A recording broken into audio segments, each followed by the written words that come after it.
I came back home because I'd forgotten a document and found my husband stepping out of the car with her. In his panic, he slammed the door on his own finger.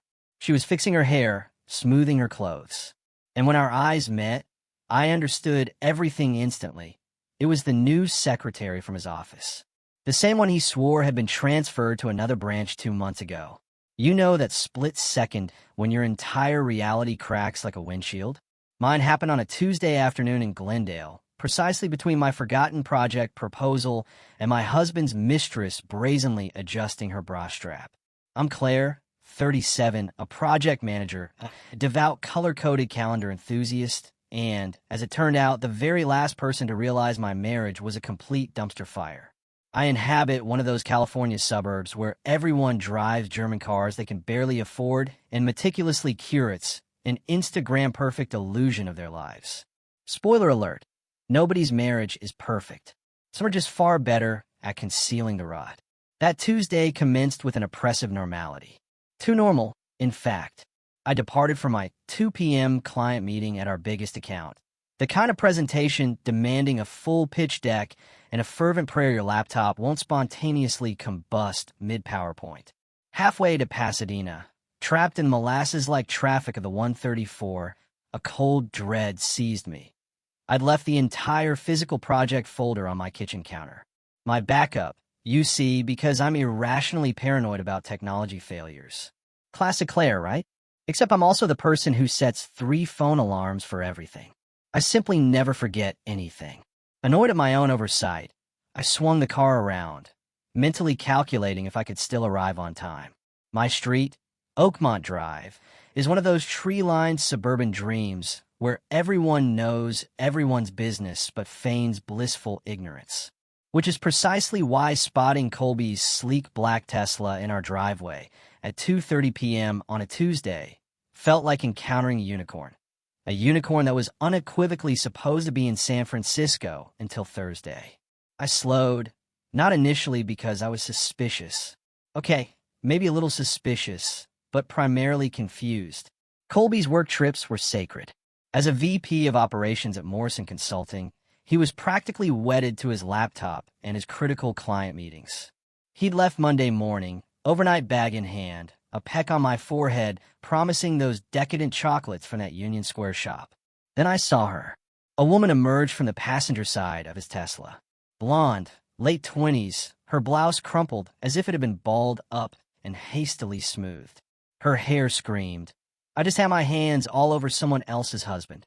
She was adjusting her skirt when Colby scrambled out of the driver's side so fast he slammed his own hand in the door. The yelp he emitted was almost worth the 12 years I had apparently just squandered. I idled 2 houses down, engines still purring, watching this slow-motion catastrophe unfold as if it were a scene from someone else's life. Colby was shaking his hand, likely muttering profanities, while she, whoever she was, furtively glanced around. That's when her gaze landed on my car. Our eyes met, and recognition, sharp and unwelcome, pierced me.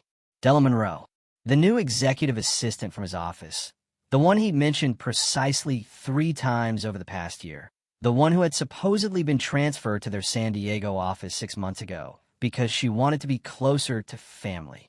San Diego, it seemed, looked remarkably like my driveway. For a fleeting moment, my brain performed that desperate gymnastics act, trying to construct innocent explanations. Perhaps she was visiting. Maybe they were carpooling for an emergency work crisis. Or perhaps I was hallucinating from an overdose of cold brew and chronic sleep deprivation. Then Colby looked up, saw my car, and his face cycled through all 5 stages of grief in 2 breathtaking seconds. That was it. That's when I knew. You don't look that utterly terrified when you're innocent. You look that terrified when you've been caught. I didn't confront them. I didn't scream. I sat there for 30 agonizing seconds, engine running, processing the seismic shift in my reality. Then a decision crystallized. I drove around the block, parked 2 streets over, and walked back. I entered through the side gate, moving with the quiet stealth of a burglar in my own home. I retrieved the project folder from the kitchen counter, then exited through the same gate. Neither of them saw me. And then I drove to that meeting like my life wasn't actively imploding.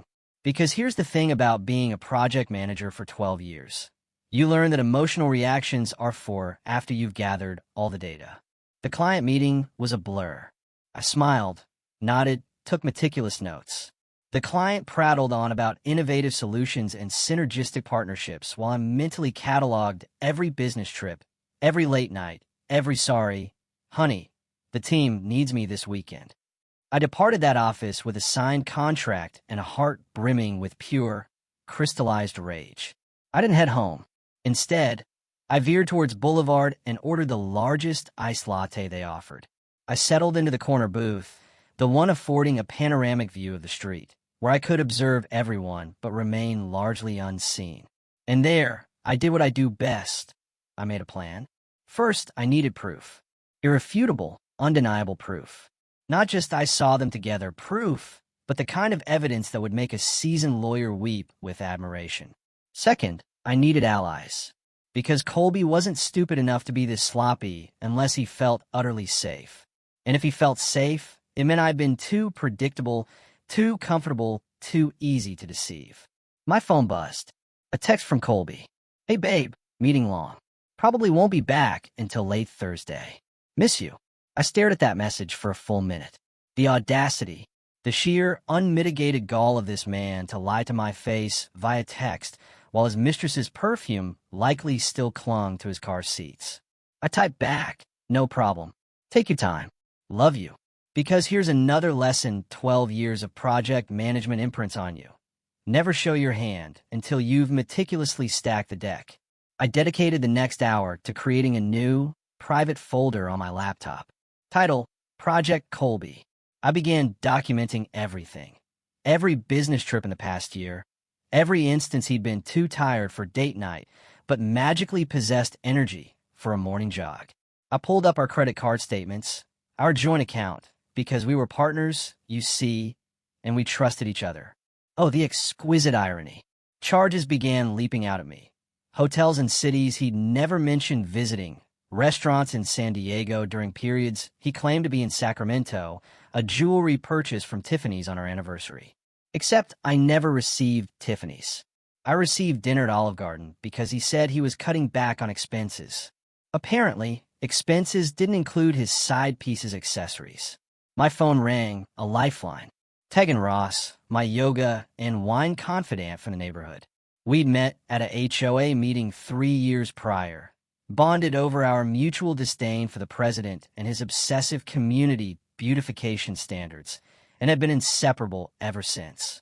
Claire, thank God you picked up. I need emergency wine therapy. Can you meet me at my place in 20?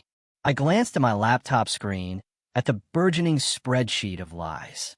I'll be there in 15, I replied, because if I'd learned anything in the past 3 hours, it was this. I wasn't going to survive this alone.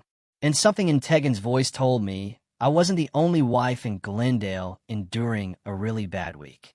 I grabbed my laptop, abandoning my untouched latte, and stepped out into the deceptive California sunshine. Somewhere in the city, Colby was probably congratulating himself on another successful deception. Somewhere in San Diego, or actually Glendale, apparently, Della was probably giggling about their narrow escape. Neither of them had any idea what was coming, but they were about to find out. Tegan's house, indistinguishable from every other on Maple Grove Circle. Pristine landscaping, 2-car garage, the kind of place where problems are swept under a thick rug of pretense, now held a different significance. I knew better now.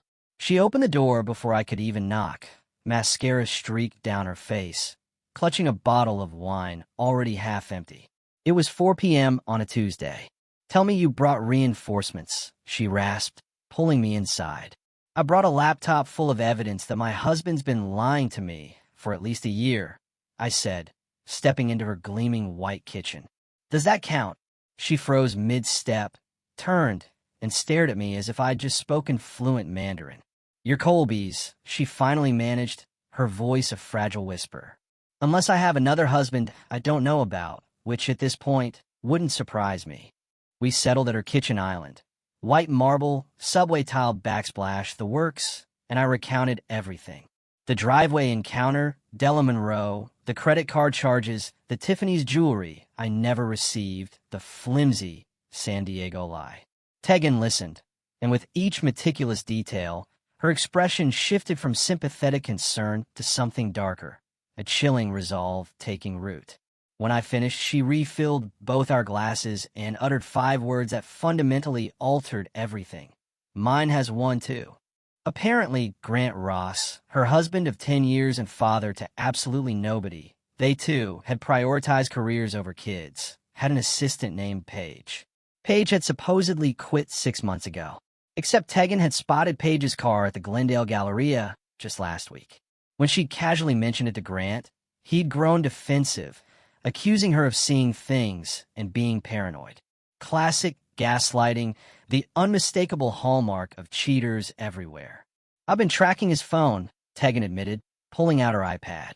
I know, it's crazy, but something fell off. Look at this. She showed me a map, a scatterplot of tiny dots marking Grant's location history. Most were unremarkable. His office in Burbank, their house, the gym. But then there were clusters, recurring patterns. Every Wednesday afternoon for the past 3 months, Grant's phone pinged at the same location, a condo complex in Atwater Village. That's not where his gym is, I observed. No, she confirmed, it's not. We sat there, 2 successful, educated women in our 30s, staring at a digital map of our husbands' insidious lies. The wine wasn't helping anymore. What we needed wasn't solace, it was strategy. We should call Oakley, Tegan said suddenly. Oakley Sterling, the formidable corporate attorney from our book club that never actually discussed books. She lived 3 streets over in a house that cost more than both of ours combined, having made partner at 35. Her husband, Barrett, some financial executive, supposedly made bank. Why Oakley? I asked, confused. Because last month at book club, Tegan explained, she made a joke about Barrett's assistant having very specific coffee preferences. And I remember thinking it was weird how bitter she sounded. 10 minutes later, Oakley was at Tegan's door, followed closely by Riley Banks, our 4th musketeer. Riley, a sharp financial analyst, yoga enthusiast, and wife to some tech bro named Wade for 9 years, looked utterly perplexed. Tegan said, "Emergency meeting," Riley began, clutching a bottle of Prosecco. "Nobody's pregnant, right? Because I brought wine, not sparkling cider."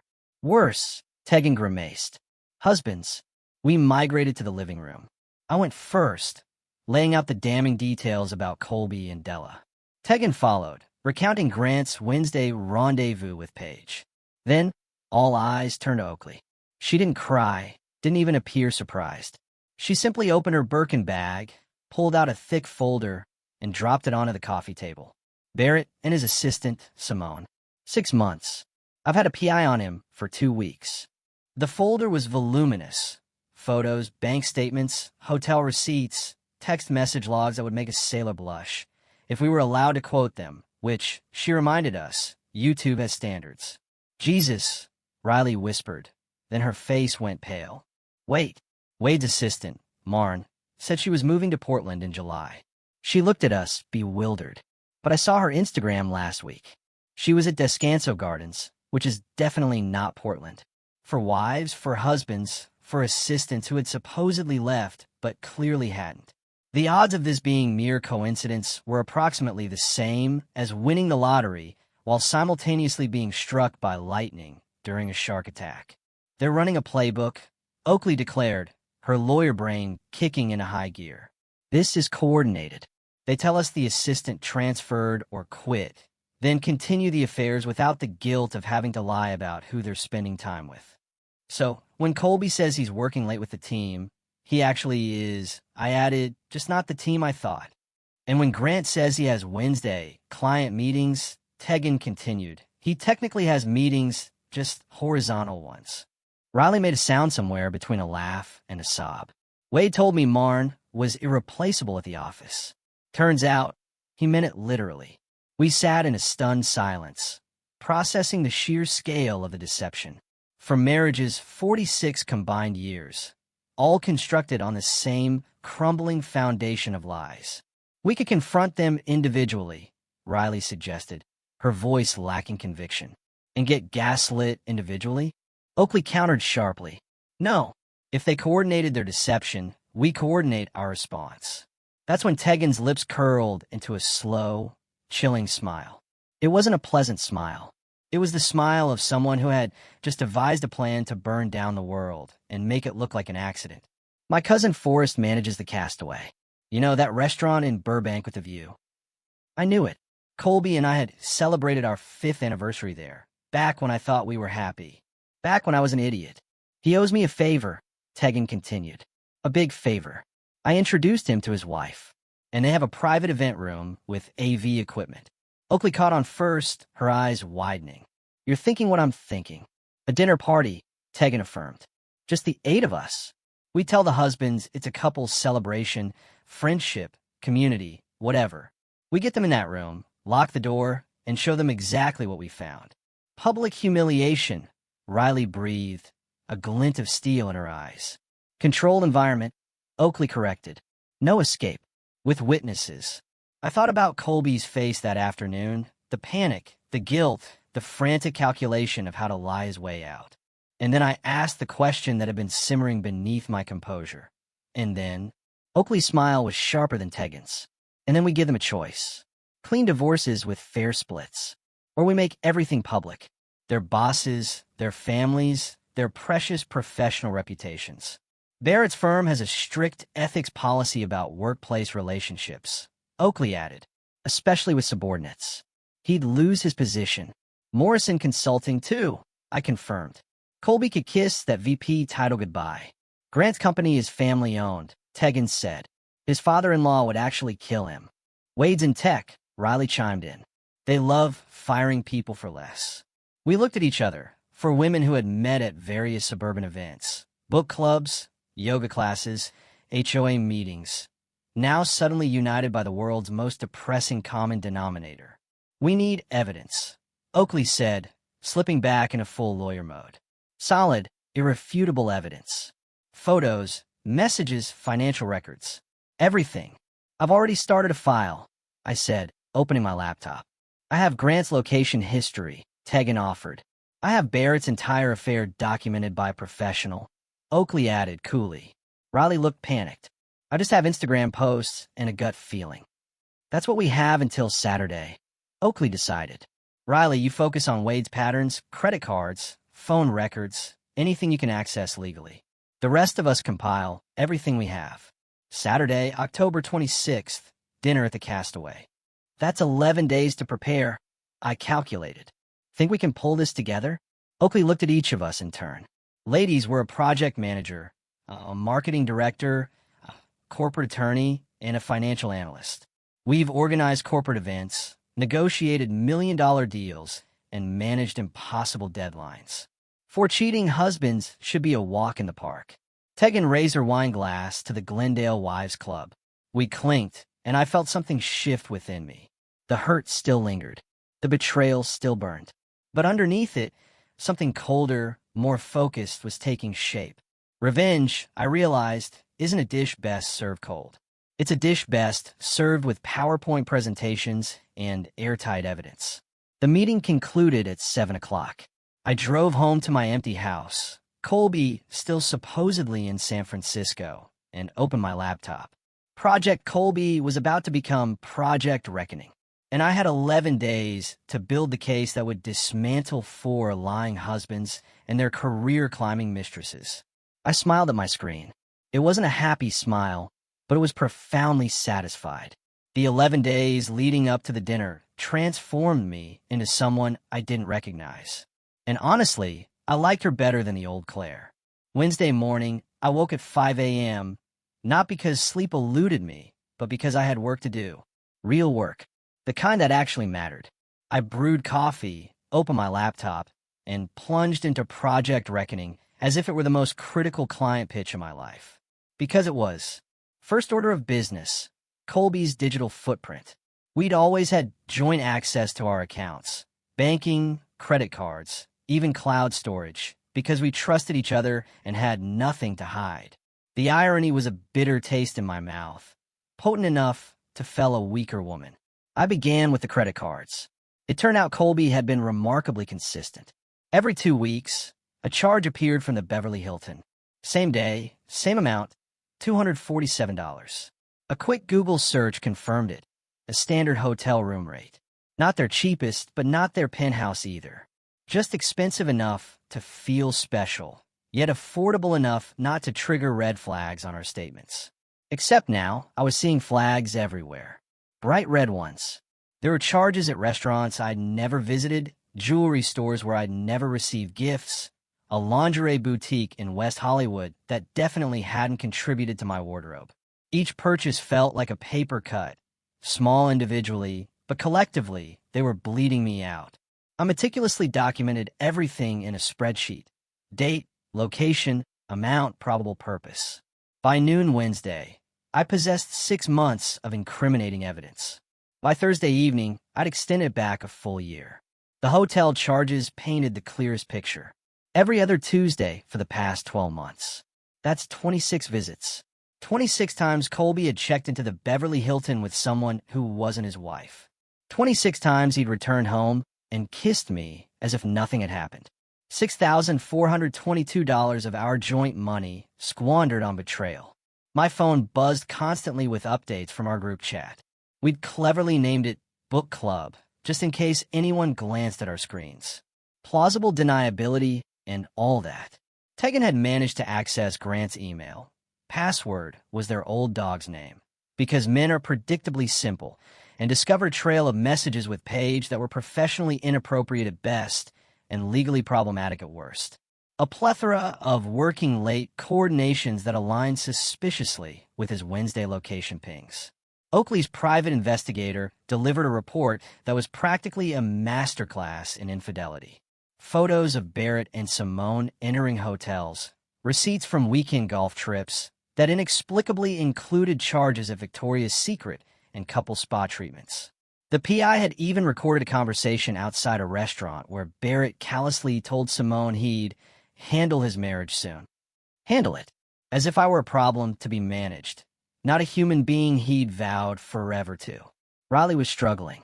Wade was either better at concealing his tracks or simply less frequent in his liaisons with Marn. But on Friday, she unearthed something that blew the case wide open, a lease agreement. Wade had co-signed for an apartment in Silver Lake. The other name on the lease? Marn Preston. He had literally set his mistress up in an apartment with official documentation, because apparently, cheaters really aren't that bright. Saturday afternoon, the four of us converged at Oakley's house. Her husband, Barrett, was conveniently away on a business trip, quotes very much intended. We spread our evidence across her dining room table like the world's most depressing art installation. This is enough, Oakley declared, her lawyer's eyes scanning the meticulous piles. More than enough. Any one of these cases could survive a divorce proceeding. Together? This is airtight. So we just need to decide how we want to present it. Tegan added, a predatory glint in her eyes. That's when Riley, quiet Riley, who'd spent the past week looking perpetually on the verge of tears, surprised us all. She pulled out her laptop and, with a new firmness in her voice, said, I made a presentation. We stared. What? I asked. I'm in finance, she explained, a hint of exasperation in her tone. I make presentations. It's literally my job. She opened the file. The title slide appeared. The Glendale Files, a documentary in 4 acts. It was perfect. Clean design, professional layout, the kind of presentation you'd showcase at a board meeting. Except instead of quarterly projections, it was exposing 4 men's complete moral bankruptcy. Each act focused on one marriage, complete with photos, timeline graphics, financial data, and the appropriate text message excerpts. Riley had even added subtle background music. Cues. This is brilliant, I breathed. This is admissible in court. Oakley confirmed, a rare smile gracing her lips. This is going to destroy them, Tegan said, with deep, visceral satisfaction. We spent the next 3 hours rehearsing. Each of us would present our own section, 5 minutes maximum. No emotional outbursts, just cold, hard facts delivered with devastating calm. Oakley would provide the legal framework at the end, outlining their choices with crystalline clarity. Monday, I called Forrest at the Castaway. Tegan had prepped him, but I wanted to personally confirm the details. So, you want the sky view room for 8 people next Saturday evening? He asked, confirming my request. And you need the AV system set up, doors that can be secured from inside, and the charges split across 4 specific credit cards? They're corporate cards? I clarified. Yes, I affirmed. Can you do that? For what Tegan told me these guys did, he replied, a low chuckle rumbling. I can absolutely do that. I'll even make sure the bar is stocked with their favorite drinks. Might as well make them comfortable before you ruin their lives. I like Forrest. He understood the assignment. Tuesday through Thursday comprised Phase 2, selling the lie. We needed our husbands to show up enthusiastically, unsuspectingly, preferably with an air of smug self-satisfaction. I texted Colby Tuesday morning. Hey, the girls, I want to do a couple's dinner Saturday. Celebration thing. You free? He responded within minutes. Sound good. Where? The Castaway? Tegan's cousin is managing? Got us a private room? Perfect. Miss you, babe. I stared at those 3 words, miss you, from the man who was currently lying about his location, probably across from his mistress. The audacity was almost impressive. The other wives reported similar easy acceptances. Our husbands suspected nothing. Why would they? We were the good wives, the understanding ones, the ones who believed their lies because it was easier than facing the truth. They'd mistaken our kindness for stupidity. A classic error. Friday afternoon, Oakley called an emergency meeting. We need to discuss what happens after the presentation, she stated. The reveal is one thing, but we need to control the aftermath. We gathered at a coffee shop in Pasadena, far enough from Glendale to avoid any awkward encounters. They're going to try to leave, Oakley continued. Get defensive, maybe aggressive. Forrest said he can handle that, Tegan offered confidently. Ex-Marine, he'll keep the door secured until we're done. And then, Riley asked, her voice quiet. Then I give them the choice. Oakley said, her gaze unblinking. Clean divorces with equitable splits. Or we take this public. Their employers, their families, social media, if necessary. Will they go for it? I questioned, a sliver of doubt creeping in.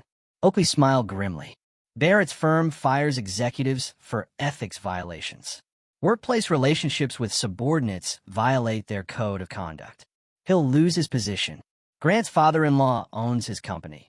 Family reputation is everything. Wade's tech company has zero-tolerance policies. And Colby's Morrison Consulting has that clause about professional conduct. She paused, letting her words sink in. They'll lose their positions, their professional reputations, possibly face legal consequences for misuse of corporate resources. And then we'll still get our divorces, except the asset split will favor us significantly because we'll argue. Oakley corrected herself with precision. You had choices. You chose deception. We're simply presenting you with new choices, better ones than you gave us. Colby looked at me. Really looked at me. Claire, please. We can work through this. Counseling. I'll end it. I'll do anything. For a second, just a second, I saw the man I'd married, the one who'd promised forever. Then I remembered Della adjusting her clothes in our driveway. No, I said, my voice utterly devoid of emotion. You spent 12 months lying to me. 12 months using our money to fund your affair. You looked me in the eye every single day and lied. You don't get to work through that. You get option A or option B, choose. The 4 men exchanged glances, some form of silent communication passing between them. Perhaps solidarity in their shared humiliation. Perhaps merely the stark recognition that they had no leverage. Option A. Barrett finally capitulated. The others nodded in hesitant agreement. Smart choice, Oakley said, her tone clipped and professional. She opened her portfolio and produced 4 sets of documents. These are preliminary divorce agreements. Fair splits, no fault clauses. You have 72 hours to review with your own attorneys. We reconvene Wednesday to finalize. She slid the documents across the table. One more thing, Tegan added, her voice chillingly calm. The assistants. Della, Paige, Simone, and Marn. We're not interested in destroying them. But if any of them remain employed in your offices after next week, we reconsider option B. Clear? for silent nods. Excellent, Oakley said. Forrest, you can unlock the door now. Forrest stepped aside. Our husbands rose slowly, grasping the documents as if they were ticking bombs. They filed out without another word. The door clicked shut behind them. For a moment, nobody moved. Then Riley started to laugh. Not hysterical laughter, but the kind that springs from relief, disbelief, and the sheer absurdity of what we had just orchestrated. Tegan joined in. Then me. Even Oakley cracked a genuine smile. Do we really just do that? Riley asked, wiping tears from her eyes. We absolutely did, I confirmed, a profound sense of triumph welling within me. Forrest reappeared with a bottle of champagne, compliments of the house, and the dinner bill, which, he informed us, had been charged to their corporate cards. Enjoy, ladies. We toasted, to evidence, to friendship, to the decisive end of lies, and to the exhilarating beginning of whatever came next. 3 months later, I'm sitting in my newly redecorated living room, the one that's finally and legally mine completely. And I can honestly say I've never been happier. The divorce was finalized in December, just before Christmas. Turns out, when you have airtight evidence and motivated parties, the legal system moves remarkably fast. Colby signed everything without contest. So did Grant, Barrett, and Wade. Funny how quickly men cooperate when their careers hang precariously in the balance. The house became mine in the settlement. Colby kept his Tesla and his bruised ego. I acquired the equity, the furniture, and the profound satisfaction of changing every single lock. The very first thing I did was repaint the bedroom. Goodbye, sad beige. Hello, deep emerald green. The room where he'd lied to me for months deserved a complete transformation. So did I. Morrison Consulting quietly reassigned Colby to their Sacramento office. Not a promotion. Della Monroe resigned 2 days after our castaway dinner, or was encouraged to resign, depending on who you ask. Either way, she's no longer Colby's problem to manage. Last I heard through the Glendale Gossip Network, she relocated back to Arizona. Phoenix's gain, I suppose. Grant lost his position at his father-in-law's company entirely. Turns out, family values mean something when they're inextricably linked to a family business. He's now working for a competitor, making half his previous salary. Paige also vanished from the professional landscape. Tegan secured their house, plus Grant's vintage car collection. She promptly sold 3 of them and used the proceeds to renovate her kitchen. She said she wanted to eradicate every trace of him from her space. I understand that impulse completely. Barrett's law firm didn't fire him. Partners are harder to remove. But they did strip him of his senior status and reassign his major clients. Professional humiliation in slow motion. Simone transferred to their New York office, which is either punishment or reward, depending on your perspective. Oakley, ever the strategist, secured a generous settlement and kept their Glendale house. Last month, she made partner at a different firm. Revenge, it turns out, looks exceptionally good on her. Wade, surprisingly, at worst. His tech company's zero-tolerance policy wasn't just talk. They terminated him for ethics violations and the egregious misuse of company resources to subsidize Marn's apartment. Marn got fired, too. Wade's now working at a startup, making a fraction of his former salary. Riley obtained their house and half his stock options. She was traveling through Italy last month, Greece next week, living her best divorce life. The 4 of us still meet monthly at the Castaway. Forrest always reserves our table, the one by the panoramic windows with the best view. We call ourselves the Glendale Wives Club, though technically, we're not wives anymore. The Glendale Ex-Wives Club simply doesn't possess the same empowering ring. Word spread. It always does in the suburbs. Other women started reaching out. Quiet conversations at yoga class, carefully worded texts. Can we talk? Followed by stories remarkably similar to ours. We began offering consultations, free advice over coffee about meticulously gathering evidence, navigating legal options, and constructing airtight cases. We're not lawyers, well, Oakley is, but we're seasoned veterans in the specific art of strategic divorce. There's a waiting list now. Turns out, Glendale harbors more cheating husbands than anyone suspected. Or perhaps We just made it safer to stop pretending everything was fine. I ran into Colby once in January at the Whole Foods on Colorado. Awkward doesn't begin to cover it. He looked tired, older, and asked how I was doing with painfully forced casualness. Better than ever, I told him honestly. He nodded, started to say something, then simply stopped. What could he say? Asterisk, sorry I destroyed our marriage? Sorry I spent your money on my affair? Sorry I got caught? Asterisk, we were past sorry.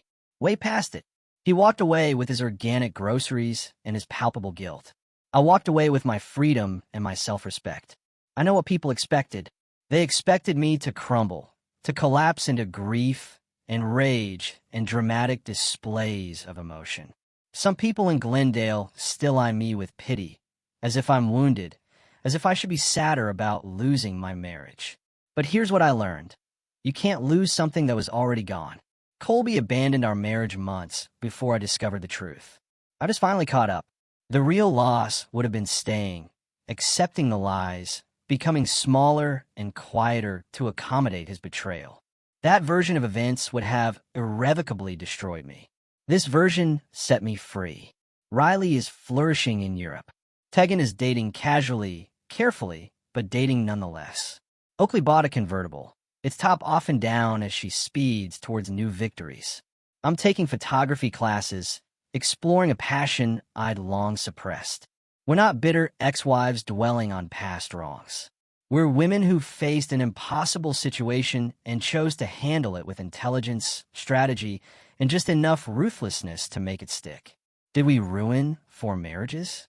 No, for men did that themselves. We simply refused to be collateral damage. My name is Claire Whitman.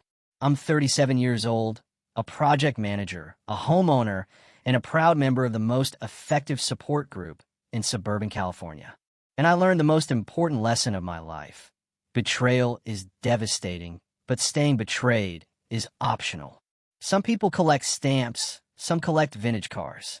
We collected evidence, and then we collected our dignity and walked away. The view from a castaway is indeed beautiful. Endless city lights stretching towards the mountains. But the view from my side of freedom is infinitely better. I'm not grateful for what Colby did. I'm not thankful for the pain or the lies or the humiliation of being deceived in my own marriage. But I am profoundly grateful for what I discovered about myself. That I'm stronger than I ever thought, smarter than I gave myself credit for, more capable of protecting myself than I ever had to prove before. Colby taught me that trust is earned, not assumed. That marriage demands honesty, not just history. That sometimes the worst thing that happens to you becomes the best thing that could have happened. We don't forgive. We don't forget. But we move forward. And we take our evidence with us, just in case.